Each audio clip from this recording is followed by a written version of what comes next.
మెదక్ జిల్లా నిజాంపేట మండలం బచ్చరాజుపల్లి వద్ద కాళేశ్వరం కాలువ తెగి నీరు వృధాగా పోతుంది. గోదావరి జిల్లాలో దిగువనున్న పొలాల్లోకి చేరటం వల్ల 50 ఎకరాల్లో పంట మునిగిపోయింది.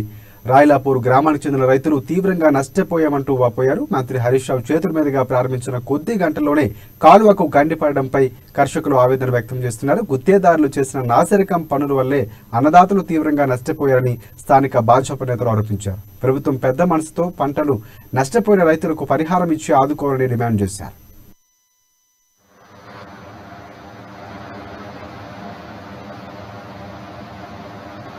ఈ కాలువ పైన నాసిరకం పనులు జరుగుతాయని చెప్పేసి మేము ఆ రోజు కాంట్రాక్టర్ తో మేము వాగ్వాదం చేసుకున్నా కూడా కాంట్రాక్టర్ మనం లెక్క చేయకుండా పోయాడు. ఈ రోజు కాలువ నీళ్లు వదిలిన వెంటనే చేయకపోవడం అనేది చాలా బాధాకరమైన విషయం.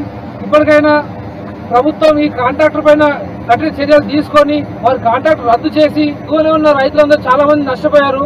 వారికి తక్షణమే ఆర్థిక సాయం చేసి వారిని ఆదుకోవాలని చెప్పేసి మేము ప్రభుత్వాన్ని కూడా అడుగుతున్నాం. కమిషన్లకు ఎక్కుతుబడి కాంట్రాక్టర్లు నాసిరకం సిమెంట్ వారి మంచిగా పనులు జరిపించలేరు.